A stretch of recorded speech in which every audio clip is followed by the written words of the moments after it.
private eyes. We're a varied lot. Some of us do insurance work, some of us like to hide out at hotels waiting for wayward wives or husbands to engage in compromising activities. Some of us chase down runaways. A few of us chase down criminals. And then there are a few who chase things that are the stuff of nightmares. Unfortunately, I'm drawn to the stuff of nightmares jobs. Or maybe they're drawn to me. It's hard to tell anymore. The sign on my cathedral apartment says Valentine Investigations. It's a dingy little building by the Safeway. I share it with a massage parlour and a lawyer. My name is Finn Valentine. I'm short, scruffy, covered in tattoos. My liver should be on life support. And oh yeah, the main reason I'm covered in ink and my liver is pickled, magic is real. Surprise. Magic lives just below the surface of the world. I figure it's been around since the dawn of humanity, when cave dweller A figured out how to start a fire with tools, and cave dweller B figured out how to conjure fire by scratching a sigil in the dirt and thinking really hard. Cave dweller A feared cave dweller B's power, and B went into hiding before they took a club to the head. After that, magic retreated back to the quiet recesses of the world. Not gone, just hiding. I see signs all the time. A loved one goes missing with nothing but fairy signs scratched into their doorstep. Patterns in the sky over Harbour Landing. A punk kid in the park who looks like a snarling animal, just for a split second, until you shake your head and go on with your day. And what's my part in all of this? Depends on who you ask. Some consider me a dabbler in the magical arts. Some see me as a dangerous and unpredictable troublemaker, bent on my own destruction. My friends know it's so much crazier than anybody suspects. The way I see it, I'm just me, living moment to moment. Mostly I get by with my charming personality and some borrowed tricks. Mostly. You see, winks and trickery won't get you by on the jobs I take, because when I say I take the jobs from the stuff of nightmares, I'm not kidding. They're real, dear listener. I should know. The gaslight shifters paid my rent this month. They're a fun lot. They still complain about the South Albert Earls moving from the east to the west side of the street. Say it messes with the lines of force or something or another. And the old Earls had really good nachos. I want you to know what really goes on, good listener. That for every computer glitch there's a tech pixie who may have just decided to mess with the flow of electricity. That cute punk you check out, well, they may be able to turn into a 5-foot-tall ferret that can shred steel like tissue paper. I'll let you in on the first big secret of the supernatural world. The Hotel Saskatchewan, a giant monument to bloody excess, has a nasty little secret beneath the gold exterior. Every year, the building shifts just a little bit, and the clock in the lobby rotates. For you non-magic types, it's just a neat little bit of knowledge. To the rest of us, it's the calling of the corners. Sort of like a supernatural election, except it all happens in one evening, and everything's up for grabs. Every year, the magical factions of the city gather up to cut up territory, barter, swagger, and negotiate. They all come when the corners call.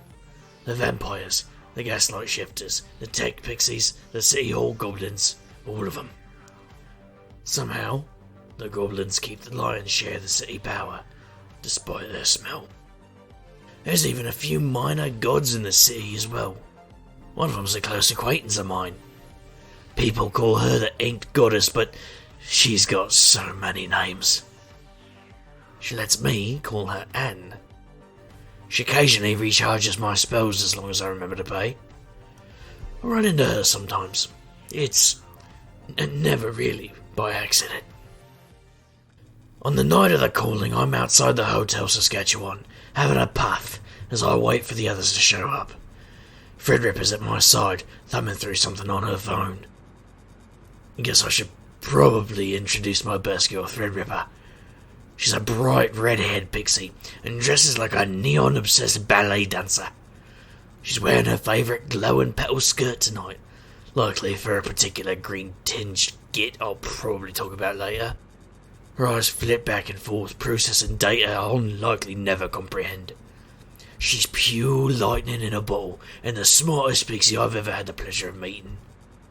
You know, if you actually upgraded to the newest phone, you wouldn't need to keep a magical battery sewn into your duster. Yeah, but unlike you, I need to pay.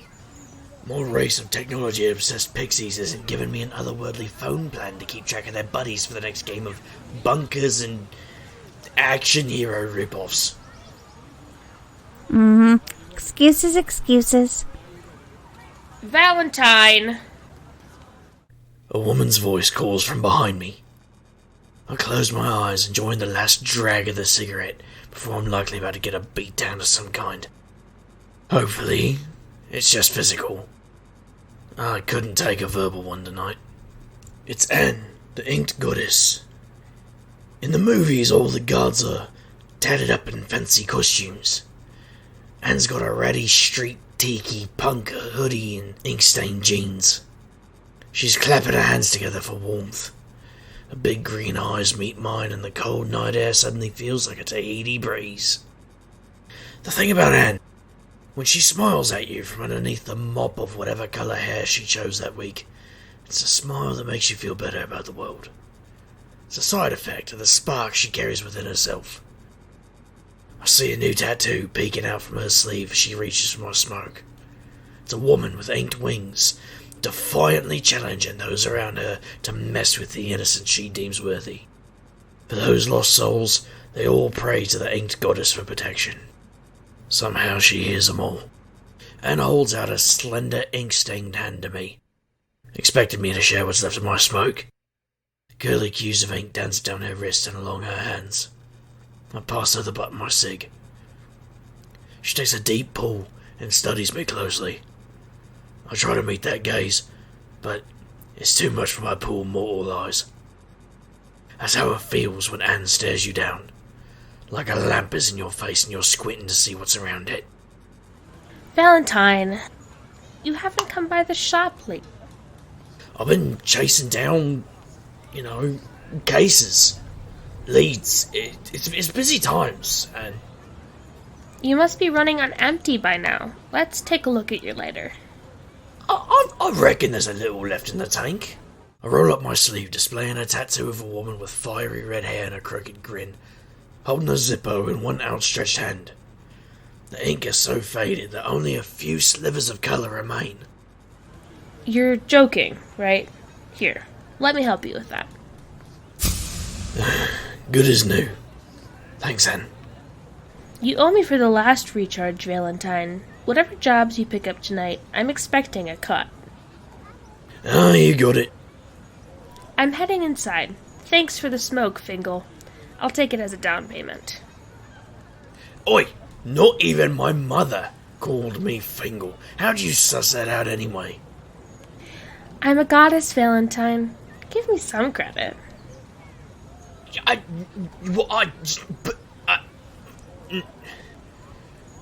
She glides up the steps and the doorman almost falls over himself when she winks at him.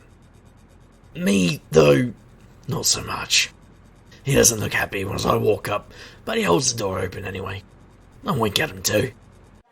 The Hotel Sask is a big, beautiful place. Marble floors, mahogany everything. Some place that usually takes offence at guys like me even being in the lobby. Tonight, though, there's monsters about. I don't look so bad compared to some of them.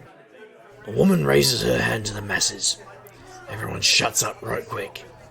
It's Madeline, the Goblin Queen. Mads. Technically, Madeline von Schnorski...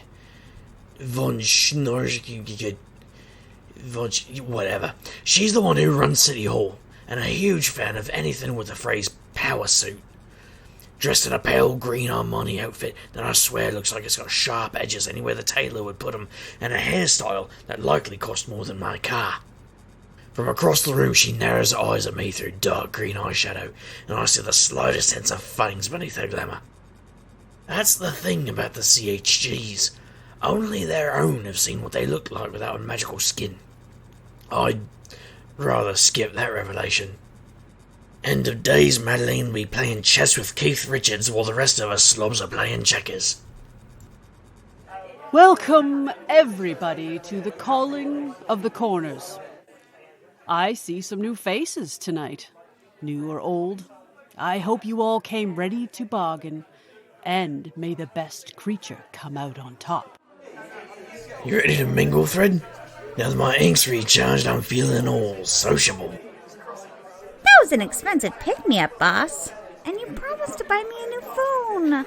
The new model's out on Wednesday, and I've been itching to open up the back. Okay. You tell the inked goddess I can't pay her back because you want to run your botnet or whatever it is from your phone. Fine. I watched the Goblin Queen move through the crowd. Madeline something or another. I can never pronounce her last name. I just call her Queen Mads or your Madness if I really want to take the piss. Most of the City Hall goblins look like they sleep in their suits. The Queen, on the other hand, looks neat as a pin and like she put on her Sephora angry. Hello, Valentine. Flack! I didn't see you looming over me there. I am known for my stealth. Really? No. Fleck is the leader of the Gaslight Shifters. They've never seen a tattoo gun, a safety pin, or a leather vest they turn down. The thing about shifters is they have two bodies. Usually they inhabit a human-looking body where the animal form is napping in some kind of void dimension. I've heard it called the Nether, but it's basically a supernatural gym locker. Probably smells like one too. Bottom line, they're strong, hard as hells to kill, and when they get angry they can swap out their bodies on a dime. But they're one of the most on-the-level factions in the Queen City. Oh, and they're always ready to share their booze. If they like you. And they're drunk enough. Flag is a 6.5-foot slab of muscle covered in a half-acre of tattoos, and that's just his human form. He can call on a wolf form when he really wants to start some trouble. He's got a beard that makes my 3-day-old stubble look like a 6th grader's mustache, and commands the respect of the Shifter faction through loyalty and muscle, and whatever code of honor the Shifters live by. Looks like they'll let any old rabble in here lately, yeah? Aye, did they at least delouse you and your hound before they let you in? Valentine, do you have a death wish?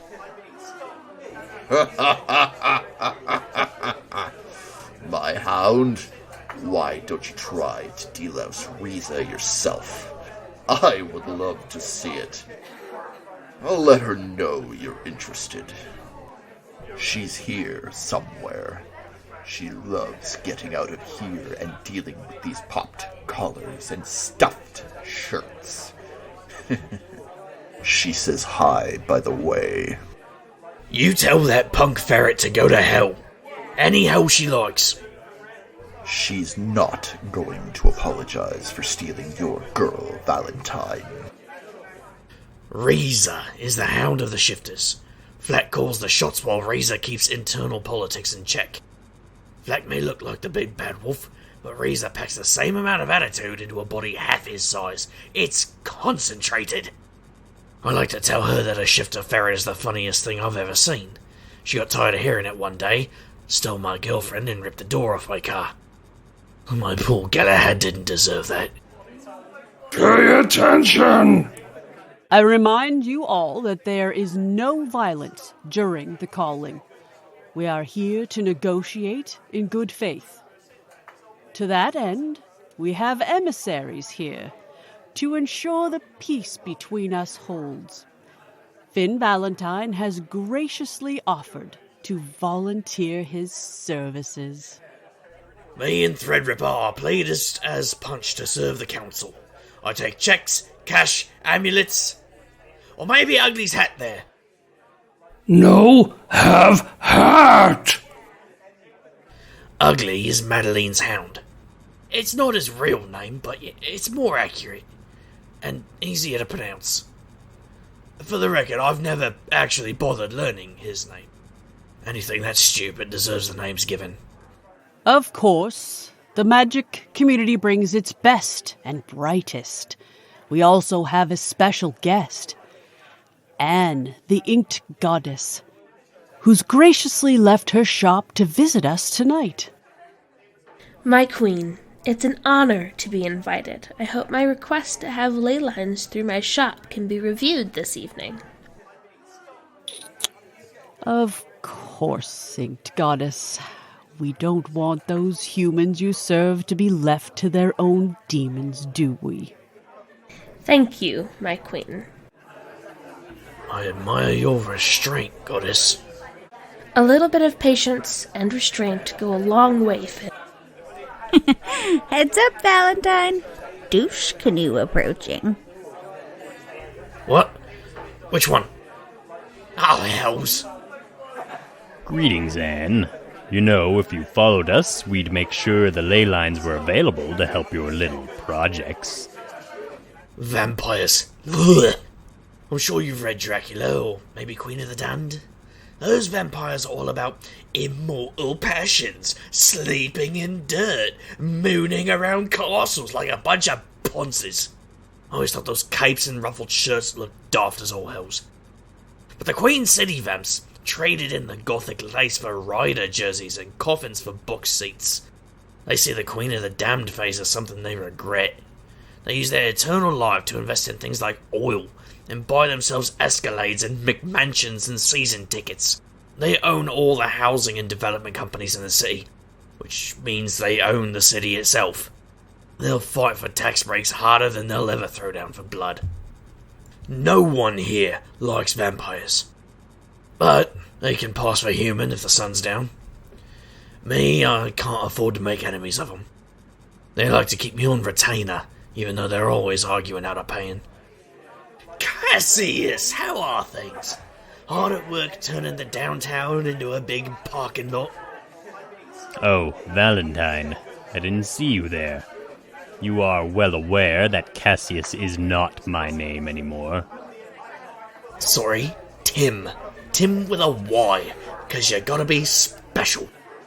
You know that thirsting over a goddess is probably a great way to end up in a new round of trouble. If you want a round of trouble, Valentine, you can take it up with City Hall on Monday when they check on your business license. Yeah, I'll deal with them. Thanks for your concern. But hey, don't let us keep you. I expect you're busy getting your blood through Skip the Dishes. That company was a wise investment.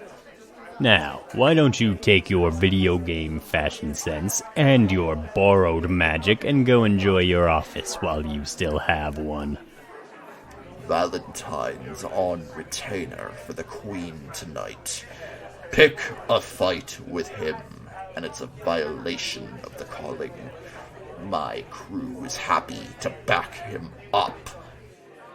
You shifters aren't worth it tonight. Besides, we're primed to have your bar's ley line moved.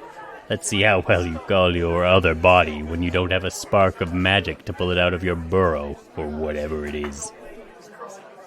Best get stepping. Riza's likely sizing you up, and I bet she doesn't need her ferret body to take you on. Please. We both know there's no violence permitted in the calling. Anyway, best not to step in trash. I don't want that stink all over my Santonis. Inked Goddess, have a good evening. You really shouldn't pick on the boss of the vampires. He could buy the agency a dozen times over, and it wouldn't even dent his petty cash. I have enough bad debts, he's not going to waste his time. Okay, now, let us look to the distribution of sovereign territories and the zoning of ley lines. First up, the northern wastelands. You don't need to hear this stuff, good listener. It's all bureaucracy. I couldn't afford a ley line to save my life anyway. Besides, this is where the City Hall Goblin get involved, and you don't want to go near those pricks. We call them the CHGs. The vampires may have the money and a lot of power to go with it, but nothing happens without the CHGs running it through their infernal machines. If you ever need a permit for your hellhound, a ley line routed around your Faraday circle, or you just want to resurrect a few ghouls for a quick job, you have to go to the CHGs. We all depend on them, and brother, they know it. The goblins have hired me to investigate anything from vandalism to embezzling. Once I helped break up a ring of illegal ley line siphons.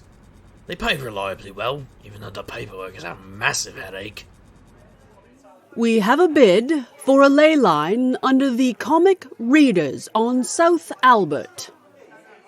I'd better get in on this. Riza would have my hide if I didn't retain that place. She really got into Saga a while back. Vaughan and Staples, what's not to love? That concludes the zoning negotiations for the evening. And now, with the 20th turn of the earth, the Janus Coin is once again welcome to a new owner. The Janus Coin. Every 20 years the coin comes up for grabs. Whoever holds the coin is no longer beholden to the weaknesses of their kind. Sunlight won't burn you. Silver won't wound you. Plus free Wi-Fi wherever you go. Persons and creatures, I present the Janus Coin. What? Where is it? It's gone! Where is it? This is clearly just a misunderstanding. Please stay calm and we will bring out the coin. Valentine. Come with me. When the Queen says come along, you best come along. I've cast a calming spell over the mob out there. That will give us a little time. The mood is a little ugly out there. Kind of like your hound. Enough. A few quips and a couple of tricks aren't going to help your situation. My situation? This is unacceptable, magician. We employed you to keep the peace. All due respect, Your Highness. I recall no moment where we agreed I was keeping an eye on the coin. Hound, please remind Mr. Valentine of our agreement with him. Now ugly.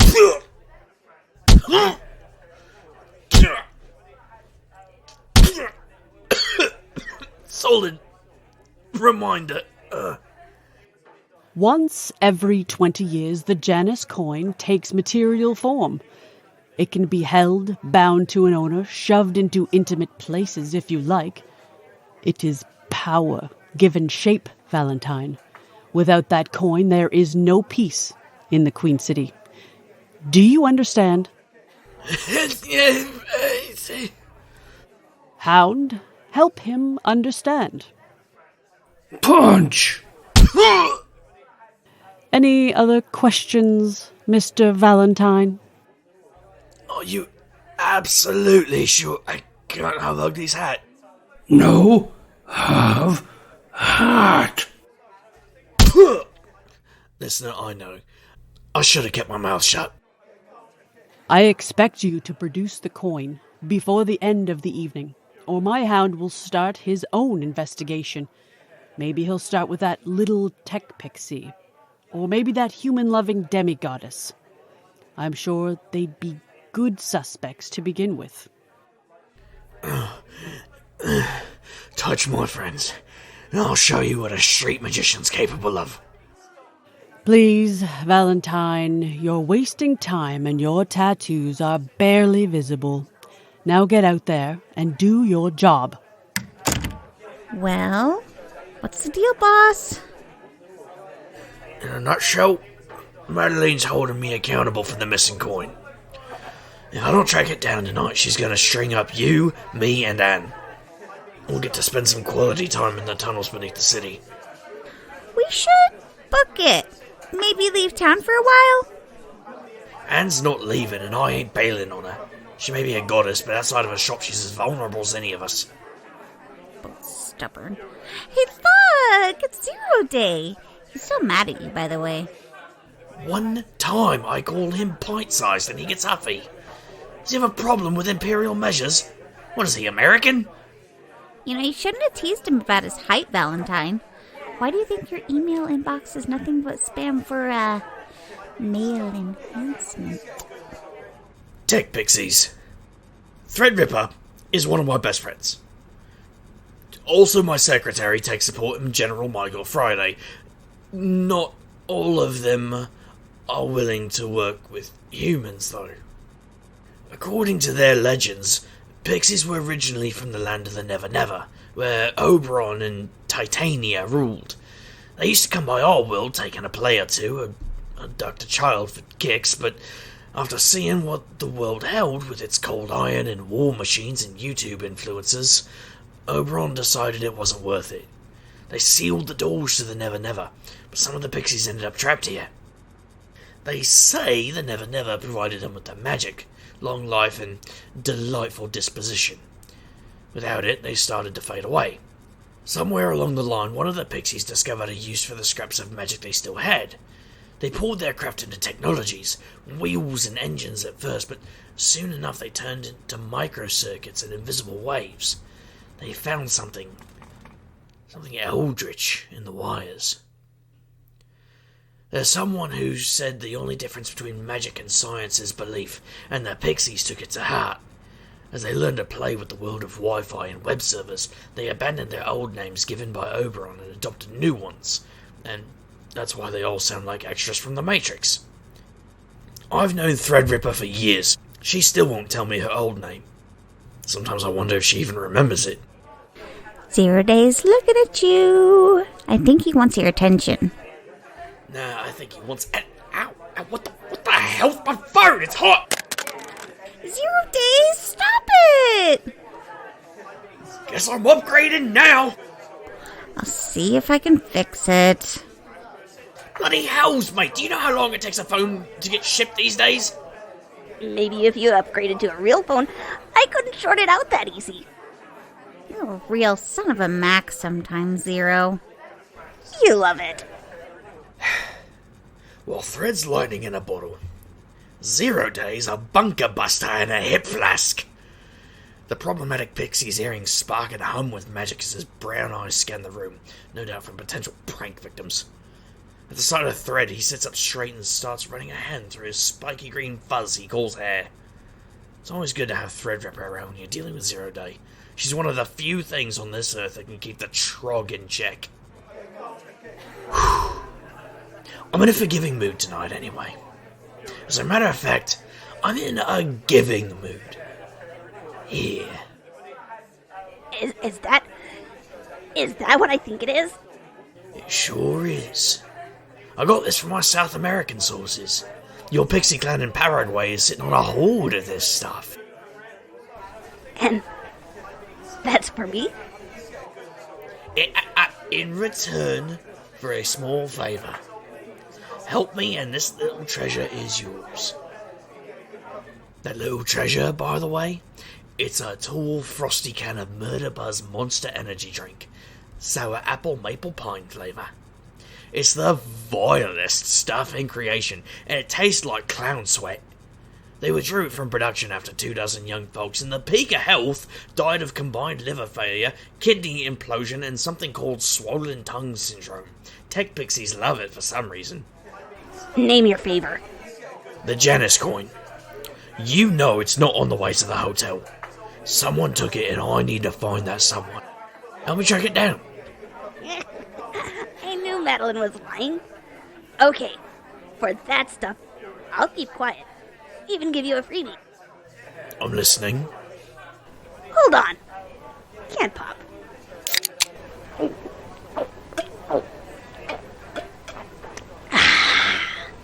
So what? Not done yet.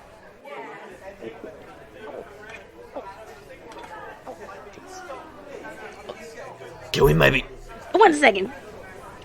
Hang on.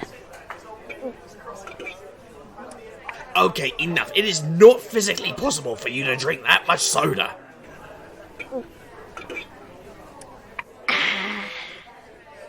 That's good murder buzz. Alright, here's the scoop, Valentine. There's magic here tonight.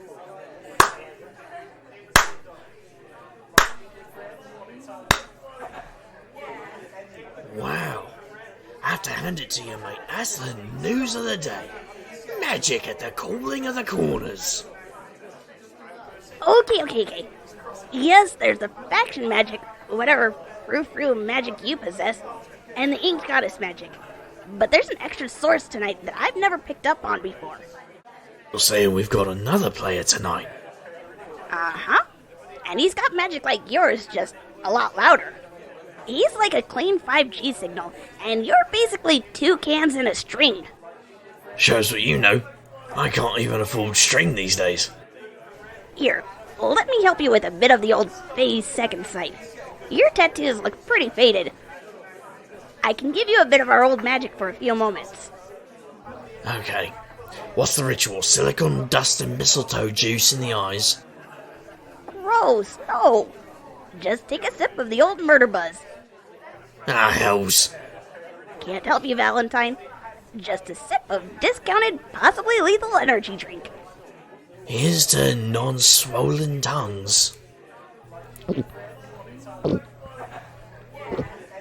Oh, great bollocks of Odin! The horrible sensation of murder buzz burning its way down my throat and hitting my stomach instantly makes me sweat. It's worse than the whiskey I made in my garbage bin that one time. My tongue starts tingling.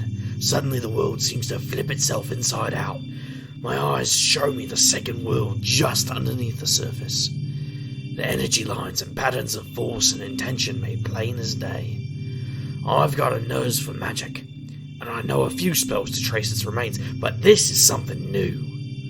Threadripper is glowing so brightly I can't look directly at her. And it's all lines and mandalas that shift with her thoughts. I wonder for a moment if I can read what she's thinking. Better not, though. Goddesses need their secrets. I look around to see if there's any sign of old magic still lingering in the air. The various factions, at the very least, a sliver of the old magic. The Janus Coin should be a little brighter. I can make out traces of the coin in the air, but they're subtle. Whoever swiped the coin was here recently. Twisted in with the coin's magical essence is something new and heavy, stronger than any of the factions. I don't like it. What are you up to, Valentine? If I didn't know any better, I swear you and your little whatever that is are on the hunt. Nah, just doing my secretary duties. Keeping you bloodsuckers from starting any drama. You know, the Janus Coin was supposed to be ours this year. My spies told me the goblins had already made their decision. We assisted the Goblin Queen with that unpleasant business around the Capital Point hole, and those spirits that came crawling out. Yes, Tim, I remember you hired me to put those ghosts to rest, and you got the credit! And you did a very adequate job, for which you were well paid. Yeah, eventually. So you looking to hire me out for anything tonight? Let us say that the Janus Coin isn't on its way to the hotel right now. Let us say that it is indeed missing. If that's the case, and you were to uncover it, I could make it worth your while to eliminate the middleman and deliver it to its rightful owners. Which would be you. That it would. Of course, the coin isn't missing. Of course not. See you around, Cassius. Please, Fingal. My name is Tim. Hey, Fleck, Razor. Hello, Valentine. How's that ex-girlfriend of mine? Satisfied. There's some serious tension in the air. Guessing someone's not happy the Janus Coin has not arrived yet. Nah, it's all fine. You are such a bad liar, Valentine. It's true. Want to know what else you're bad at? You shut it! Razor Whiteflash. To your eyes, a skinny punk with bright pink pigtails, welder's goggles, and a vest studded with pins, both geeky and profane. She's none other than the Hound of the Shifters. When reason and diplomacy fail, she steps up with a toothy grin and her trusty super shotgun. I asked her once where she got such a weapon. Ran with a guy whose order swore by them. I don't know what that means, but I know I'd rather not meet such a guy. May and Reason may not see eye to eye, but when things are going off the jetty, she'll fight harder than anyone else. Someone has the coin, and you're looking for it. Let us help. Bet we could find the answer in 5 minutes flat if we started twisting some heads off. Appreciate the offer, Big Shoots, but every vamp and goblin here has probably got a bit of silver in their pockets. Besides, I'm on the case. Great. Drunky Pan and Techno Tinkerbell are gonna save the day. I say we call a battle party and recover the coin for good. Bet the vamps stole it. The vamps don't have the coin. They want it as badly as anyone else. Zero Day thinks there's another player in the mix. Okay then. We aren't calling a battle party. But if Valentine needs our help, we offer it good and proper. We'll keep the peace here. Just figure out who stole the coin fast. Oh, Flack, you do care. Anyway, that's the plan, friends. Reza, can I borrow a button from your vest? I'm gonna pretend you didn't ask that. I promise to give it back as soon as I'm done. Fine. Thank you very much. Now, have you seen Anne anywhere? I think she's over by the dessert platter. Wow. You know, most human women are out of your league, Valentine. Don't go chasing goddesses. I'll stick to the whiskey and smokes I'm used to. Or you with the cheesecake. Is there ever an event where everyone is actually on the up and up? There was that Grey Cup game. We were too trash to start anything. We're past jokes on this one, Finn. Every faction wants to come out on top and take this city. What about you? What could the coin do for a goddess like yourself? I'd have a lot more power at my disposal, even outside my shop. Plus, I could craft stronger tattoos for the people who need my help. Really? All that power and you just help some poor soul with an anxiety disorder or a nasty ex? Not everyone needs a fireball or a shield spell, Finn. Some people just need a little push to know that they aren't alone in this world.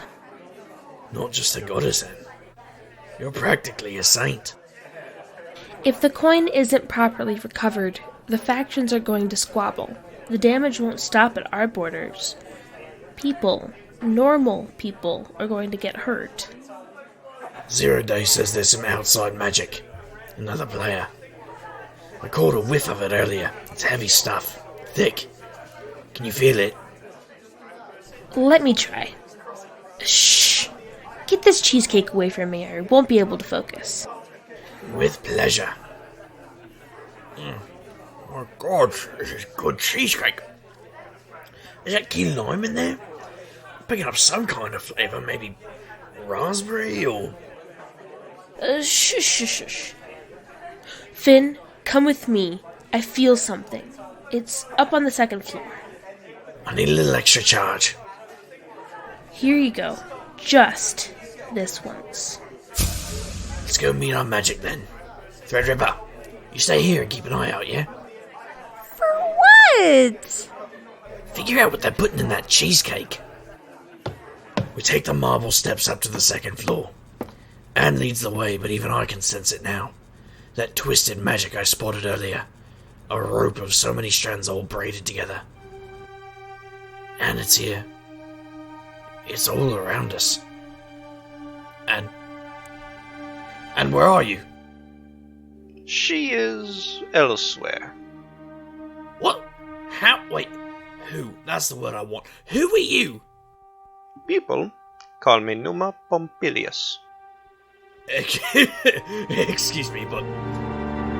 Numa Pompilius. I'm a man of quality and rare taste. You are neither of those things, Finn Valentine. Did you just call me Valentine? Unlicensed investigator, street magician, a possessor of old magic who hides behind borrowed spells from the Inked goddess. Cute. A little confusing, but cute. You know all this about me, but you can't pronounce my name? What does it matter? Like everything else about you, your name is borrowed or stolen. My name is Glorious Pain in the Arse as far as you're concerned. How exactly can I help you? Oh, I've helped myself. See? Yeah. So you've got the Janus Coin. That's a completely expected twist?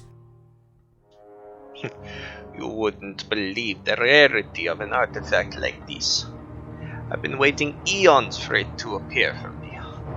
You know, I knew Janus. Built him his very own temple. Good listener, lots of ears. I don't care if you know Mick Jagger, Mr. Pippin Paddleopsicopoulos. That coin's not yours. I pull my Zippo out of my coat with practiced ease and hold the flame against my firewoman tattoo. The woman gives me a saucy wink. Ink lights up, running down my forearm and pooling into the palm of my hand. I make a fiery fist and swing hard at his stomach. It's like slamming a bonfire straight into his midsection. Borrowed magic.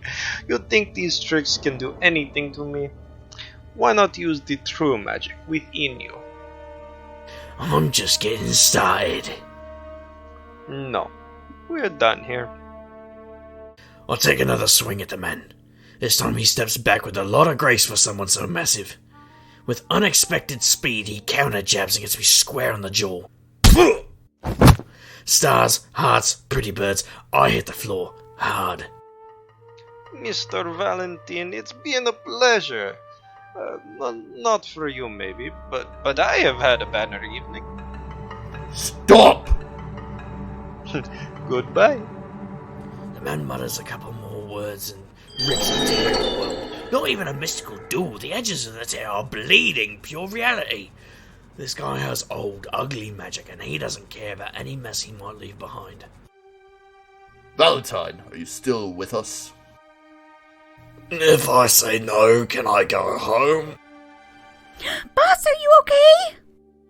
Nothing a day at the spa won't cure. Where's Anne? Well, she popped up next to me by the dessert cart. Valentine? She's shaken. I didn't know anything could shake a demigod. Mr. Pompey's powerful, I'll give him that, but he's a street magician like me. I don't care how big and bad he is, he's bound by rules, same as any other magic creature. And that's how we're gonna get him. We're gonna get some guy who can cut through reality on a whim? Yeah, but we haven't got much time. He's about to figure something out and it's gonna make him very angry.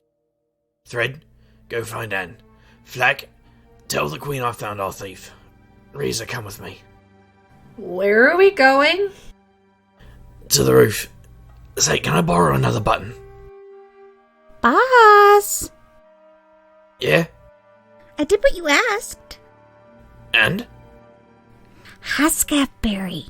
That's what they're putting in the cheesecake. Huh. I would have put my money on gooseberry. Valentine, it's cold up here. I hate the cold. Since when do Vikings hate cold? Don't worry, this won't take long. I'm just making a salt circle. Do you have a salt shaker on you this whole time? Table salt in one pocket for spells and warding, kosher salt in another pocket for pasta. Alright friends, now we just have to wait. For what? That. Valentine! What do you know? He can pronounce my name. Where is it? What, your precious coin? Didn't you just show it to me? That was a fake. A cheap glamour. It's a button that says Fougere for Mayor. Well, of course it's a fake.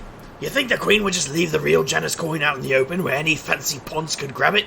I stole that coin days ago. I want the real thing, Valentine. Give it to me. Play me for it. Play you? Really? Play me. If I win, I keep the coin and you leave here forever. If I lose, I'll give you the real coin. I'll even throw in some of that old magic you picked up on. Tempting, and please, take a moment to consider this offer. I punch you right off the roof, take the coin and leave. Or better yet, I burn up your friends, crack open your demigoddess, and scoop out her magic with one hand. Well, Mr. Picard, you sure could. But isn't it more fun to see if you can beat me at my own game first? Alright, Valentine. I'll play your game. I'll take the coin, your magic, and your life. I'll even take that ridiculous coat. Fair terms. Place your stake in the middle of the ring. Throw in your button. And I throw in the Janus Coin. We're doing 3-card Monty. Really? What else? I've an unopened deck from downstairs. Numa Pompous Pants, will you open the deck and get the cards? Give it here. Here you are, gentlemen. This Queen of Hearts is the winning card. Watch it closely. Follow it with your eye. Here it is. Now here, and now... where? If you point it out the first time, you win, but if you miss, you lose. Here it is, you see? Now watch it again. This is it. The Queen of Hearts. Gentlemen, this is the winning card. I take no bets from paupers, cheap jacks, or orphan children. The Queen of Hearts, the pretty lady. It's my regular trade, ladies and gentlemen, to move my hands quicker than your eyes. I always have 2 chances to your 1. The Queen of Hearts. If your side ain't quick enough, you beat me and I pay. If not, I beat you and take your money. It's the Queen of Hearts. Who will win the coin of the dead gods? It is very plain and simple, but you can't always tell. Here you are, gentlemen. The Queen? Or the Queen? Or the Queen? Where is it? Is that it? Pick your card, my friend. The Queen of Hearts. The Queen of Hearts is in your right sleeve. Ah, crap. I expected very little from you, Valentine. And still, you found a way to disappoint. Thank you for the coin. I'll keep that button too. And as for Let go of him. It's okay. Slack. Stop! I am the Queen of the Calling. This is an unauthorized game performed upon calling grounds. The earnings are officially property of the supernatural community of the Queen City. I don't answer to you, goblin.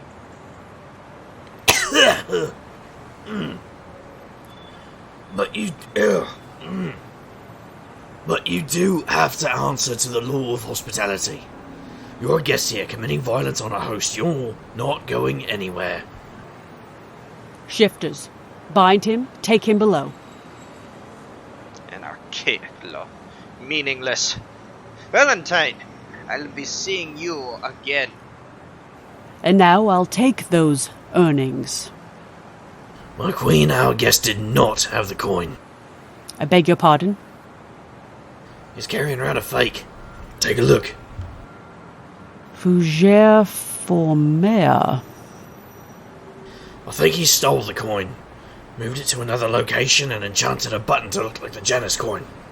Probably so he could pretend to return it if he was caught, and buy himself time while he got away. Then what was he playing you for? I told him I already had the coin and that he'd stolen a fake. Once he bought that, I just had to keep him occupied till you got here. So he made a fake out of the real thing, but you convinced him he'd made a fake of a fake by showing him yet another fake? 3D chess. That's it exactly. Valentine, you're giving me a headache. We will question him until he gives up the actual location. This is a job for the interrogators now. You are relieved. Excellent. So do I get the check from you or Ugly there? I beg your pardon. You allowed the coin to be stolen out from under us. You started a fight on the night of the calling. You failed to track down the actual coin.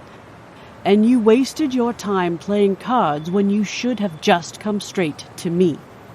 You're lucky I don't throw you in a room with your friend and let him take it out on you. Ugly, your queen has demanded that you give me your hat. Goodbye, Valentine. And care to join me outside for a smoke? I think I need one. Quite the evening, wouldn't you say? I certainly don't need any more like this for a while. Say, what is it I owe you? About 300? Honestly, Finn, don't worry about it right now. You think this is worth 300? A button that says Fougere for mayor. Look again, Nan.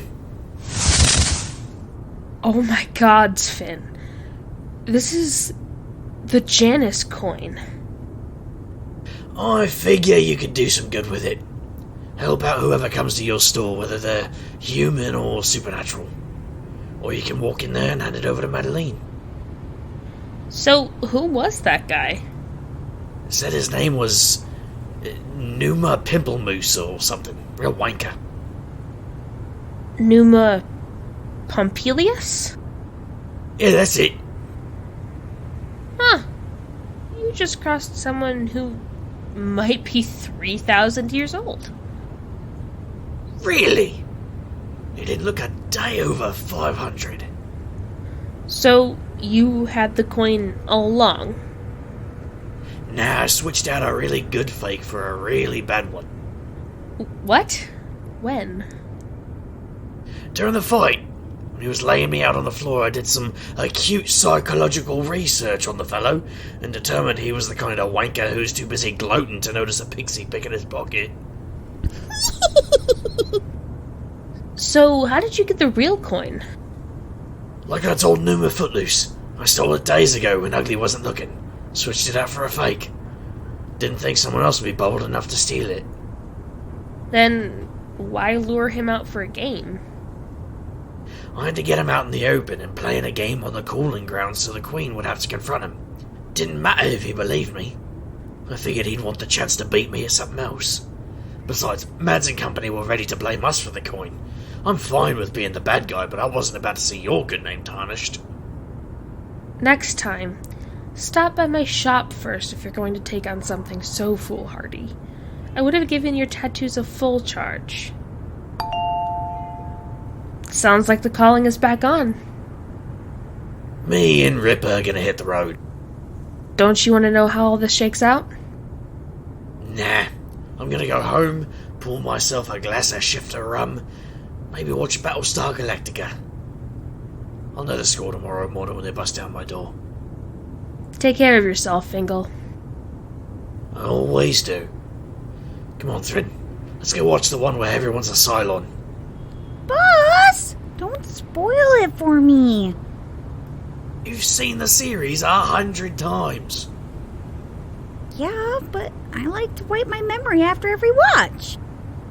You could do that? Yeah. I need to learn that trick. I can teach you. So long, Valentine. You have been listening to the Graveyard Tapes, The Calling of the Corners, Redo. Written by Dustin Gray and Aidan Morgan. Edited by Angela Dumoulin, James Nichols, and Nikki Ewert. Audio engineering by Robin of Psychonadia. Produced by Brianna Jean. With Chase Hunter as Valentine. Fenway Jones as Anne. Rick the Whitebird as Threadripper. Nikki Ewert as Madeline. Dustin Gray as Flack. Caitlin Sinnott as Riza. Angela Dumoulin as Zero Day. Corey as Numa Pompilius. Devin Bars as Tim the Vampire. And Ugly as himself.